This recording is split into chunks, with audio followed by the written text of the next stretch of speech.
Riding tandem. I've been in, the corporate jobs and stuff and not really passionate about it. And it was probably a little harder to talk about because it's like, I don't really care about what I'm doing. So what do I have to share to other people? Hi there. This is your host, Vivian, and you're listening to Riding Tandem, a podcast that is all things business, entrepreneurship, and the secrets to operating a successful business while still having a life you love. Whether you're a business owner on the verge of taking that side hustle to the next level, or just curious about the world of entrepreneurship, join me as I go behind the scenes of my own business and the businesses of others, unpacking some of the most valuable lessons you can apply today. Let's dive in. Well, welcome to this episode of Riding Tandem. Very excited for our guest today. I have with us today Neal Eilers, and he is the owner and founder of Any Custom Framing and Furniture. And Neal has been able to grow a business from his garage to a fabulous location and storefront in downtown Ralston, Nebraska. And we were talking a little bit before, and he says, I don't know if I have the most interesting story, but I do have some interest. And I'm like, no, this is going to be a super interesting story. So I'm excited for you all to be listening in today. Neal grew up in Nebraska in the Ralston neighborhoods, and he had a great passion for wildlife photography. And that is actually one of the ways that I got to know Neal is through my husband, who also does landscape photography and a little wildlife photography as well. And so my husband kept talking about Neal and how he had to go check out his gallery and shop. And I said, okay, let's do this. And so we did, and I just knew that it was going to be a fun conversation. So it was because of the photography passion that Neal had that he started building his own frames, which makes complete sense. Having been a photographer, when you can control the framing and matting, that's just a beautiful thing. It can really show off your artwork, and it can also just make a difference in how you show that artwork. But he was building these frames, and before he knew it, the frames were outselling his photography. And isn't that funny how things like that happen? And so from that, he decided to create a custom framing business, which is the Any Custom Framing and Furniture. And that was around 2019, which is an interesting year. I'm sure we'll talk about that a little bit leading up to 2020. But one of the things I love about Neal and the shop there is that when you work with him, it's all about the experience. He believes in picking out the custom wood in order to make that frame. And that I love on his website even says that every time you do this, it should be a simple, elegant, and affordable experience. And I'm excited to talk about that as well because I know sometimes having something custom framed might seem impossible, but I know Neal has all kinds of things to say about that. So we'll dive into that. But Neal truly owns the entire process from hand-picking each slab of wood at the sawmill to sanding it and finishing each frame by hand. So you never have two frames that are alike. And I will say, having been in the shop, they're beautiful. And also getting to see the slabs of wood like in their raw form and the texture and the smells is just a really fun experience. So if you're in the area and get to stop in, I would highly recommend it. Neal also, though, he's a man of many talents. So he also creates beautiful furniture and household items. And I know I've mentioned this before, Neal, but I'll say it again. I would love to have one of those tables someday. Yeah, we'll have to do one for you here shortly. But yeah, no, thank you for the introduction. That was great. And I appreciate you having me here. This is awesome to, kind of brag about my business and it's good to do a little humble bragging. It is. For sure. It is. We were talking earlier. I'm actually reading a book right now, and I'll look up the title, but I want to say it's something like The Art of Bragging and Tooting Your Own Horn. And there's like a tagline to it, I think, of like, but not in a unclassy way. Yeah. I just butchered the title. I'll look it up. Yeah. And that's one of the things that, I think we might touch on today is not necessarily bragging, but just talking about your business, especially like with like networking groups and stuff like that. It's been a great key to my success. I would love that. But yeah, so. Why do you think it's so hard sometimes for people to talk about their business? Or have you ever found it hard, or was it natural for you? Well, to talk about my business, it's natural because number one, it's my passion. It's what I'm passionate about, and I think if you find that passion in your life of what you're doing, it's very easy to talk about. If you're not, I've been in the corporate jobs and stuff, and not really passionate about it, and it was probably a little harder to talk about because it's like I don't really care about what I'm doing. So what do I have to share to other people? And so What are the key pieces of your story that would bring us a better understanding of how you've arrived here today? And you can go yeah, back as far as you want. Like if that's I was I'll 5 and or whatever. yeah. So I won't. Yeah, I'll go back just a little bit to growing up. So like you mentioned, I grew up here in Ralston. I should have grown up in the mountains, but for whatever reason, The Midwest the hills. Midwest, yeah, my parents weren't apt to moving anywhere. They're from, central Nebraska, and their jobs were here. And I think I remember one time they're like, oh, we might move to New Mexico. And it's like, let's go. Let's Yeah. get out of here. But that never happened. And so, but just my parents, since even before me, I mean, my dad always talks about having the truck camper and going camping a lot. And so I spent a lot of time in nature, and especially by myself because my sister was 9 years older than me. And when your sibling's 9 years older than you're not out there playing. Yeah. And so I spent a lot of time like down in Wabansie. I don't know if you and Troy have been there. I don't think I have, It's but a I good feel like place. you've mentioned it. And then traveling around Nebraska and Iowa and stuff, we did a lot of camping. So I spent a lot of time in nature, and I wish I had found photography earlier. And so that's kind of where my passion lies, because I also was able to move around not only the country a lot. So I ended up living in the mountains in Missoula, Montana, which was really cool. And That's like a beautiful area. it is. It's yeah, Montana's kind of weird in that everything is like 3 hours away from everything. For sure. So if you're like, I was in Missoula. Bozeman was 3 hours. The capital was 3 hours. Glacier was 3 hours, and so you're kind of just in the middle of everything. But Like middle of heaven. yeah, no, it's that was a good time in my life. How did you end up there?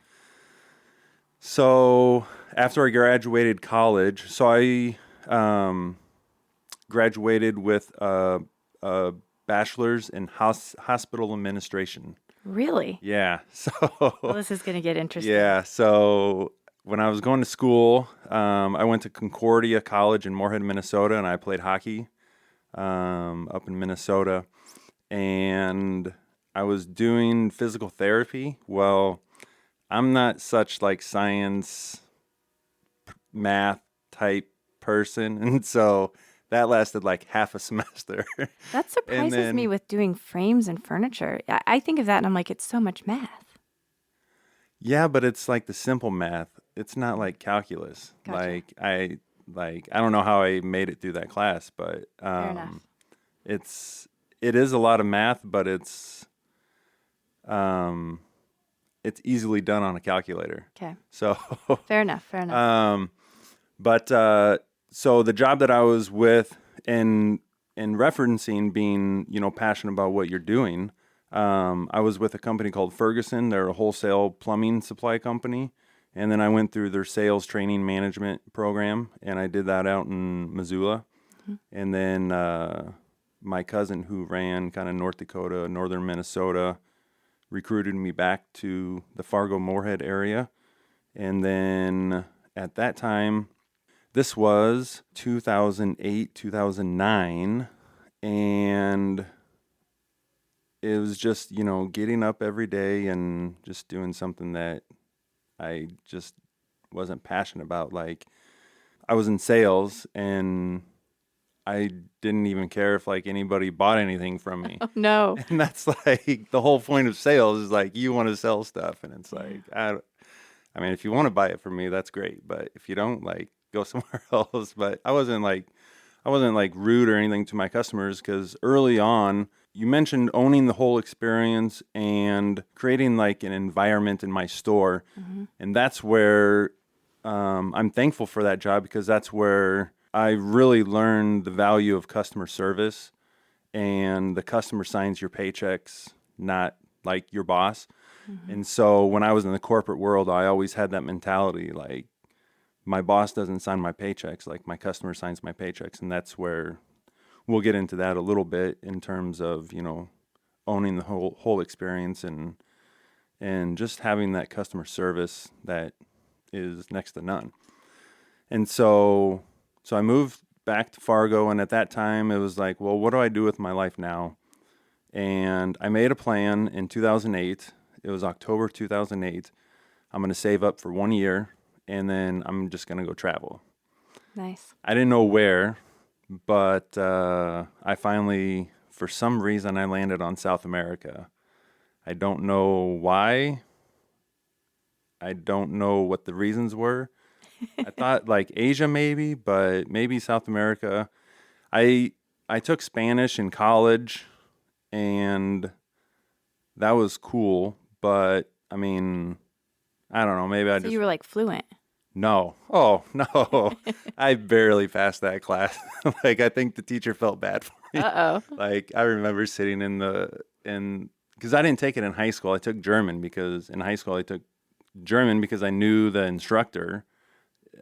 My sister took German, and so the instructor knew me, and I was like, oh, that'll be an easy grade. And so that's why I didn't even take Spanish in high school. But I'm sitting in college Spanish, where everybody at least had a year or two in high school, and I didn't even know like how to conjugate. I didn't know what conjugate a verb means. Right. And so this girl next to me, and she helped me out a little bit. So I kind of like fumbled my way through those classes, but I don't know. For some reason, I landed on South America, and You can drive there. Were you going to drive? no, actually, I wanted to bike there. Really? Yeah. So All this multi-passionateness. I'm loving it. yeah. All So right, bike there. during that time, I tried to get my friend to bike the Pan American Highway. Yes. So from the top of Alaska to the bottom of South America. Would love to. Not bike. I don't want to bike it. I'm not a biker, but I Yeah. would love to. Just like an overland vehicle. Yeah. That'd be awesome. And long story short, he didn't want to do it at that time. And then now, years later, he's biked like almost all the way around the world. Wow. I'm like, man, why didn't you do this with me earlier? Like, now I can't. I mean, I would miss my wife, but I could go and bike with you, but it is what it is. Yeah. And so I got hooked up with a nonprofit, and I did some work in Bolivia. We worked with an indigenous tribe. That's a whole that would be a whole podcast in itself. And then I met my friend who has biked around the world in Chile, and we spent 4 or 5 months traveling like Patagonia, all around Chile and Argentina. And then I went back and lived in Santiago for a little bit. And then I found myself in Colombia, which is where I met my wife. So my wife is from Colombia. I spent a couple years there, and then we moved back to the States in 2014. Okay. So I feel like the big question people always ask at this point is like, that sounds amazing. How did you pay for it? Was it all with the nonprofit? No, I saved. So in 2008, I made, like kind of a pact with myself. It was like, we're going to save for a year. And so during that time traveling around, we didn't spend more than like $1,000 a month. So it was like, on average, it was about $500 a month is what we would spend. And so we had plenty of money. We weren't like filthy rich, like living like kings, but it was very cheap to travel around. I mean, hostels back then. I don't know what they are now, but I mean, they were, $5 a night. Right. And, breakfast was like $1 or something. And so I was able to travel for quite a bit. And then, so after we moved from Colombia back to the States in 2014, my wife had always wanted to study in an English speaking country.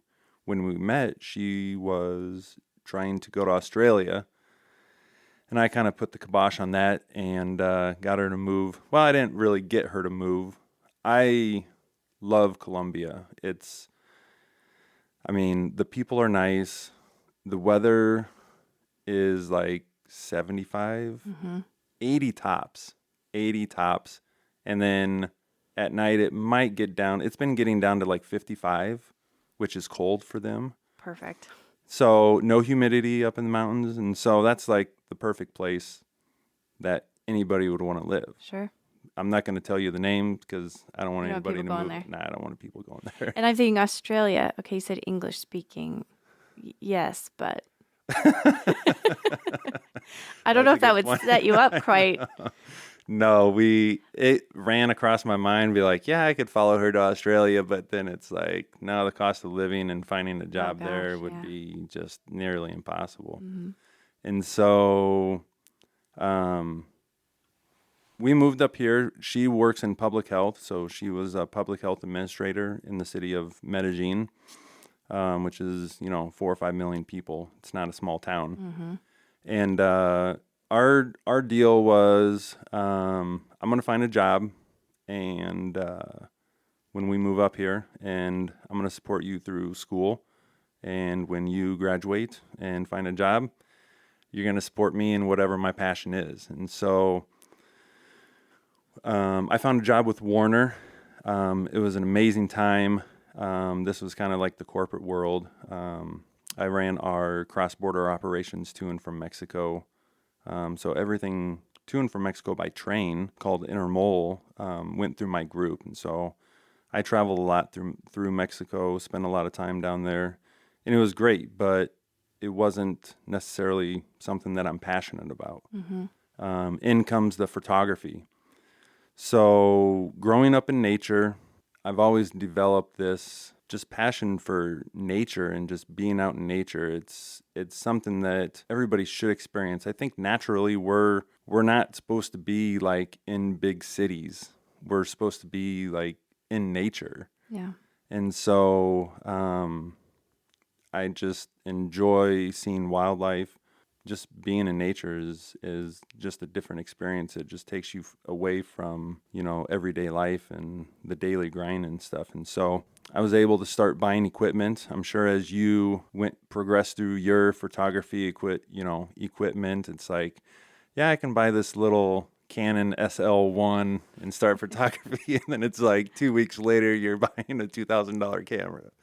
Troy just got in the, good old Amazon, right? Yeah. He just got like a gimbal to be able to balance the larger lenses for wildlife photography. Yeah. And he unpacking it last night. And now, of course, he needs a different tripod. Yeah, you go down that rabbit hole and, pretty soon you're spending $2,000-$3,000 on a lens. It's like, where's all this money coming from and where is it going? So, yeah, I know the feeling. So getting involved with nature photography, I mainly do like wildlife, and birds are kind of what my passion are. What is it about birds? I don't know. I think the crane migration through Nebraska kind of what drew me more into birds, and being able to go and see, something as incredible as that is just, life-changing. When those snow geese come through, I'm from Nevada originally. Yeah. And so birds to me was like mountain birds. Yep. Bluebirds and jays and hummingbirds, things like that. We moved here, and I remember going out to DeSoto Bend. Mm-hmm. And they still, I know the bird count's down quite a bit since they've had the flooding. They spread out more. Yeah. But at the time, that flooding hadn't taken place, and so they would just swoop in, and it was like, it would make me think of like those biblical stories you hear where like the sun's blocked out by, because there's so many. I know. They just like clouds come in, and then and the noise, and it is pretty awe-inspiring. You say awesome, but like with that emphasis on the awe, it's amazing. Yeah, the first year I went out and rented a blind, so there's some places where you can rent a blind on the Platte and literally be like, 5 feet away from the water, and you stay out overnight. Oh, wow. The estimate for that year, the week that I was there, was like 750,000 birds. Oh. And in the mile span where I was, it was like 100,000 or something like that. And it's just like incredible. I don't know how to explain it. If you haven't experienced it, you just haven't experienced it. Even when you see photos, that's one of my things. I don't do landscape or wildlife because to me, I'm frustrated that I can't capture it. So I'm like, no. That's a fair point. Yeah. Yeah, I try to do my best to capture what I envision, my experience was, or what I want to share with others. And so back on photography, well, let me back up. When I worked with Ferguson, I've always been somebody that likes to own the whole process. And so when I did sales, I did like new home construction. So they would come and pick out like their plumbing. But Ferguson also did lighting and appliances. And we'd have a salesperson for each thing. So a homeowner would come in, they would pick out their plumbing with somebody, and then they would pick out their lighting with another person, and then they'd pick out their appliances with the appliance gal. Interesting. And the proposition that was made to me by my cousin who was running the branch and stuff was like, we need to have somebody that owns the whole thing. And I was like, I'll do it. So I learned everything about plumbing, everything about appliances, and everything about lighting. Interesting. I even became like a lighting specialist. I don't know what I learned from that, but the goal was to have somebody just stay with, one person. So I'm accustomed to owning the whole thing. So when it goes into photography, I wanted to own the whole thing. And as you know, when you print a photo, or when you have somebody print a photo, you take it and you try to frame it to try to make it look nice and try to sell it.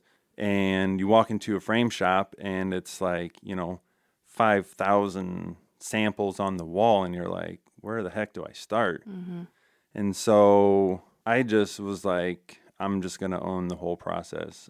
And I've always done woodworking, so I'm familiar with like table saws and all of that since high school. So our Ralston, so I graduated with Ralston, and I won't say what year, but I was always good, and I was good, working in the wood shop and stuff like that, and built, I still have the table that I built, a couple tables, in fact. And so I just decided that I'm going to start making my own frames. And so I went on YouTube University and started looking at how people are, making their own frames, and started getting a table saw and all the equipment, which is probably worse than camera equipment, if I must say, because if you walk into my shop like you have, like I've invested a lot of money into the tools. But that's not to say that people don't create stuff with, very little, because they do it all the time. But it's just easier to have, the nice things. And so I literally started out of my garage, building my own frames. I think the first frame that I did took me like 3 days to make, because I was doing like a custom inlay with like this African wood, and the wood kept warping on me. And so it was a frustrating process. And, but I finally got it. Now I'm down to like, 5-10 minutes to make a frame. Really? Just to like glue it up together. Probably overall it's like half hour, 45 minutes over the course of, a couple days of actually doing it.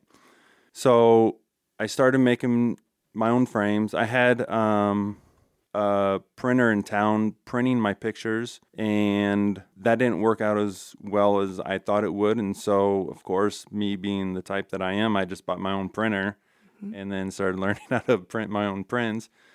And so I truly owned the entire process from printing, from taking the photo to editing it, to printing it, to mounting it, to matting it, to framing it, and hanging it. And the plan was, the original plan was to travel, because obviously I love traveling. And on that part, I built a camper van.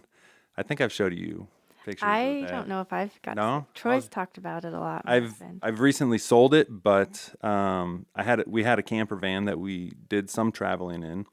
But the plan was to travel, take pictures, come back, and try to sell pictures. Right. And you mentioned, starting this business in 2019, and that was like right before COVID hit. And so I set up a gallery in my house, and the plan was to, have potential clients come over and view the gallery and stuff. And it was the week before, like, everything shut down. So I think everything shut down like on a Monday or something. It was, for us, it was March. It was St. Patrick's Day. And that would have been, I forgot, I don't know what date it was. But I had an open house planned on March 14th. Right. Yeah, that'd be right near there. It was either like a day after or a day before, or the day. Mm-hmm. And so it was my wife being in public health. She was like, no, you need to cancel. And I was like, no, I've worked too hard to just cancel something. Mm-hmm. And so I had an open house, and I sold a few prints, but I think my expectations going in, and maybe, probably a lot of people's expectations in terms of photography when they first get going is like, yeah, everybody's going to love my stuff and I'm going to sell a lot. And yeah, it's just not true. You really have to work hard in terms of, getting your name out. I say that all the time, and I agree. It's true of photography, but it's just true in general of anybody's passion or business. You're so immersed in it, and you're just like, if I build it, they will come. Yeah. Like Field of Dreams. And they're not, I just say this all the time, I feel like a broken record, but like, they're not coming. No. They're not.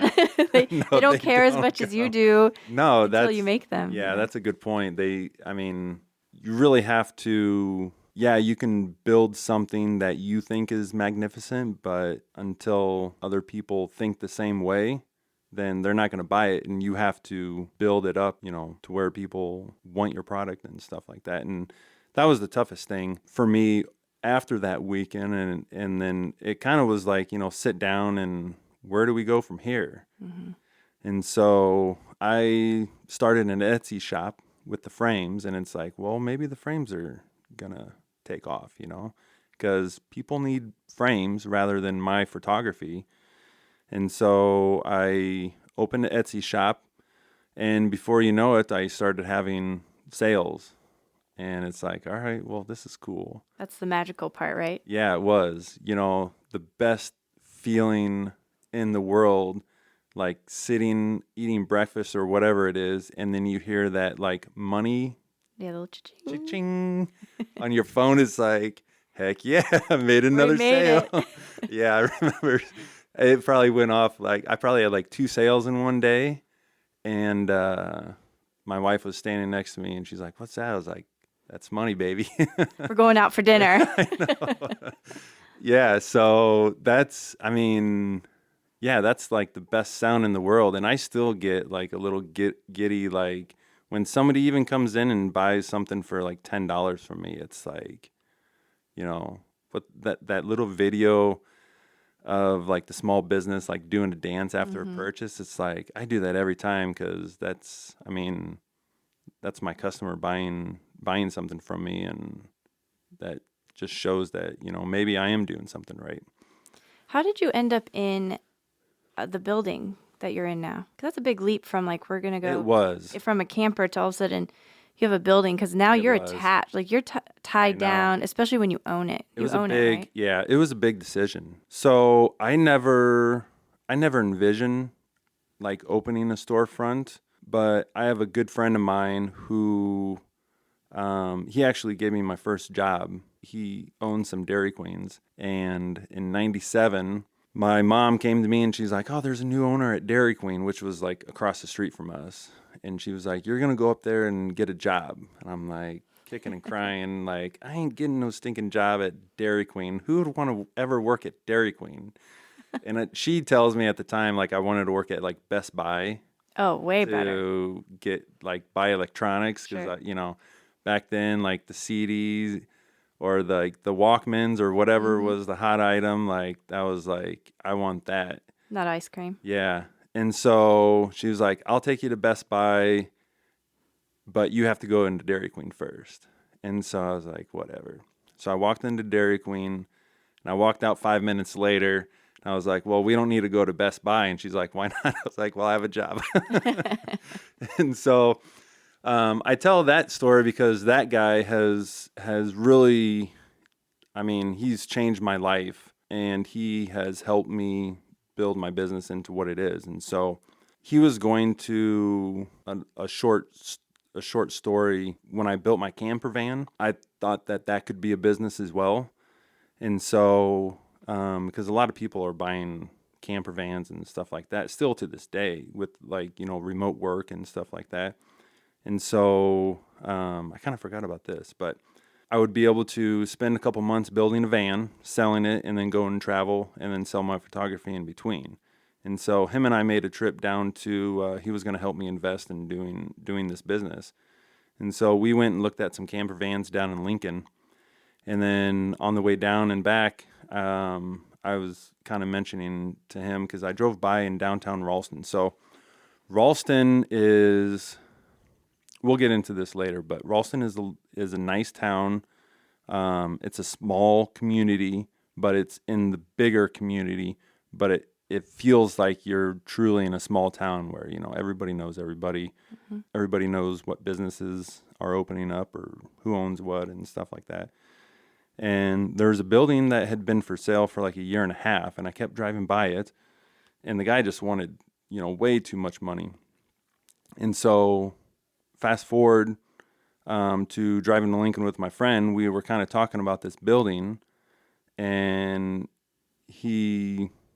long story short, he helped me get the building. That wasn't like an overnight decision. It was like, do I really want this? Because I'm not going to be able to travel. Because I would never own a business. I don't like it when you go up to a business and it's like, well, sometimes we're here on Mondays and we might be open Tuesday, or Wednesday we're open for a few hours, but it's by appointment only or something like that. It's like, if you're going to do this, you got to do it right, and you got to have like regular hours. And so I finally came to terms with myself, realize if I want to have a business, maybe the frames are what is going to sell and, keep money coming in. I'm curious to know, because I talk with a lot of people who want to start a business, and they ask a lot of questions, which I think is great. But one of the big questions is, and I don't love the word should, but this is what the question is: should I turn my passion into a business, or should I not? Because then all of a sudden it's not my passion, it's my work. And can it flip on its head? That's a fear that I hear a lot of people say. Yeah. And then the second one, to piggyback on that, and I'd love your, like, if that was me and you were going to talk me through that, I want to know what you would say to me. The second piece of that is, I have so many passions. How did you practically narrow it down to pull the trigger on such a large investment? Because now you've really set the tone. Not that you can't change them. You could certainly change what you do in a building. You can sell a building. But, you're kind of putting a pin in the map at that point and saying this way. Yep. After having all these ideas. So those are the two questions I have for you. On the first thing, how do you turn your passion into a business? Yeah, and should you? How do you know when you're like, okay, this is actually just for my enjoyment? Yeah. I'm working at, Warner, And no, it's not my first love, but there's enough there. And so this is like my passion is actually through my hobby, and I'm good with that. Yeah. I put a dollar behind everything. I'm Yeah. like, I love this. How can I sell it? Yeah. This is great. How do I sell it? But sometimes it's hard to decide, like, should I do that, or is it better to keep it as a passion? How'd you decide? I guess what went through my head first is and what should go through everybody's head is like, can I monetize this? Because if you can't, then, well, first of all, the IRS will look at it as a hobby, and if you're not making any money, but also, yeah, that's tough because you don't want to like try to put somebody's dreams down, but at the same time, you do have to be realistic and knowing that if you, I guess the bigger question is, like I said, can you monetize it? And not necessarily maybe that, but how do you monetize it in terms of that, that keeps you in business. And so I would never, I guess it kind of just depends on like the passion that people have. But I'm a firm believer in trying to do whatever you can to, I don't want to say like make your dreams come true. Because if that was the case, I mean, I would be a millionaire right now. But I mean, to follow your passions, like I'm a big advocate of doing that. And so it's hard for me to sit here and say, well, to somebody like, well, don't do that because you can't monetize it. Maybe the better question is like, how can I help you to monetize it? So many things can be monetized too. I mean, Yeah. who would have thought that sitting and gaming could be monetized, or people are professional poker players, or Especially with today, with everything that is viral and everything that goes online, like I don't think there is a limit to what you can and can't monetize. It's creating a need or want that people want and, capitalizing on that. So the other question. Before you jump to the other question, Yeah. I have a follow-up now already. All right. When you were figuring that out, okay, can I monetize this? Did you sit down and actually run some numbers out? What was your process? Did you research a little bit? Did you look around and say, well, there are framing shops, or? Yeah, that's a good question. I think what I did was I didn't necessarily put any numbers down. I should have. I didn't like write a business plan or anything like that, which, I probably should have. But what I did do is look more into like the framing industry and see how that is run. And so there's not very many people that, in terms of like what I would consider like a professional frame shop, none that I know of in Omaha that do what I do in terms of building everything from scratch. Now, yeah, I don't offer, the 4,000 or 5,000. That's probably exaggerating a little bit, but I don't offer the thousands of moldings that the other frame shops have. But I do like to keep things simple in terms of, not the basic stuff. Well, one of the things I like about coming in your shop is it feels like there's options. I can enter the shop and clearly see right away, okay, I have some options here. Yep. Things are going to be customized, but it doesn't feel overwhelming. And I don't know if that's what you're getting at. Yeah, that's what I'm not trying to overwhelm my customer. There could be too many options sometimes. Exactly. Yep. Like you're the expert, you guide me. Yep. Exactly. And I feel like you're guiding and curating that experience. Exactly. And so my whole thing in owning the process was I'm not just another frame shop setting up and selling the molding that's imported from Asia or wherever.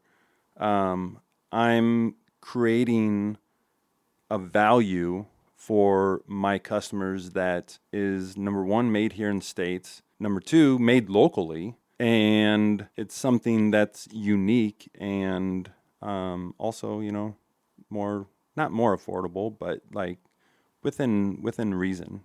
I'm not trying to gouge people here, but also, I am trying to make a living. And so I think going through my mind, it's like I can offer something that's unique and nobody else does it around. And so I think I went down that direction instead of writing down a bunch of numbers and saying, is this going to work or not? Do you write down numbers at all now? Like now that you're in it, do you track anything like that? Or is it still really driven off of, this is a unique piece, I'm going to put it out there and see how it does? I'm in the transitional phase right now to where it's not, obviously it's a legit business, but from like the taxman perspective, like I'm getting more into depth of like setting goals, trying to reach those goals, and what do I have to do in order to get to those goals. So definitely, I've been open almost a year and a half now, and I feel like I have a small piece of the market here in Omaha. Now, it's not as, obviously, I'm not going to be like the other people, the other framers and stuff, but I know that I can grow this business to whatever I want it to be. And you're setting some benchmarks for yourself now for that. Absolutely, yep. So yeah, like you said, whereas before, like I mean, I kind of just went on a whim and was like, let's try it, because you never know if you're not going to know if it doesn't work if you don't try it. And so I think that's where a lot of people have that fear, is what if it doesn't work? And yeah, I mean, it's good to, have an exit plan as well. And I mean, the relationships that I created in the corporate world, like worst case scenario, I can always go back to that, try to, build up the bank account again and try something else. There is a lot of fear for people taking that first step at times. It is. Yeah. And then I will say, but on the flip side, there are people who they kind of pull the trigger maybe a little too fast. It feels like you're sort of waiting in the middle here, like you're considering things, but you're not getting bogged down in too many details, because sometimes creating all the business plans and things, though they can be a very helpful roadmap, you can spend all of your time learning and thinking, creating, and never actually taking the step. Yeah. Then there's the other side of it where I certainly see people start businesses and you're like, okay, we didn't think that through, like, at all. And they're closed within a year or a month, and you're kind of like, that, not surprised, right? Yep. There has to be this healthy mix of the two. And some people might lean heavier one or the other, but you've got to be able to balance between those. At some point, you just bite the bullet and you do it. And like you said, I've not really met anybody who goes, gosh, I regretted all of that. Like you gain something from that experience regardless of what the outcome is. Yeah, if you really put yourself out there and try to do it, you're going to gain stuff. That's what's great about where we live in terms of the overall like country, is like I hear a lot of people like on podcasts talking about that our culture is accepting a failure. I think that's great. Whereas like even though like over in England or other countries, like if you fail at your business, you're like looked down upon by other people, like, oh, you're a failure. For like generations. Yeah, exactly. Mm-hmm. And so I think number one, we're very fortunate enough to live where we live and be able to do some of the things that we want to do, but also just getting over that fear. How did you get over it? Or was there none? And then I'm also curious, I mean, you have your wife as well, so she has to be playing into this as well. Yeah, so part of it is like financially, like we're okay, like financial wise, that I can step out and do this. And the other part of it that didn't scare me is like I don't want to go back to an office. Like I can't do it.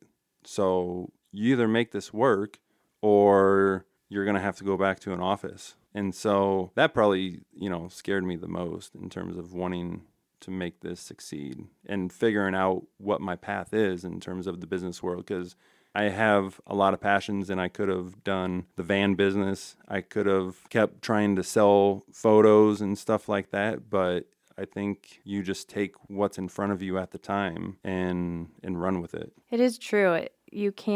I love that perspective, because you could have made, theoretically, really any of those models work, at least for a time. But sometimes the window closes or the door closes or the opportunity passes, and that's okay. Yep. And then you take the next one, and if you spend too much time looking backwards going, well, I could have done this, or what about that? Well, now I'm tied down to a building. Gosh, I wish I hadn't done that. If we spend our time looking that direction, our current direction can't move forward. Yep. And there are times, certainly in my life, I mean, the multi-passionate people like us, I could look back and be like, gosh, it could have gone this way and it could have gone this way, but this is the opportunity presented in front of me now. I'm going to seize that and just kind of ride that wave. Exactly. Yeah, that's exactly like what I'm trying to do, just riding the wave. Come back next week as Vivian continues her conversation with Neal Eilers. Riding Tandem is recorded on location at the studios on South 4th in Council Bluffs, Iowa, in cooperation with Todd Studer Productions.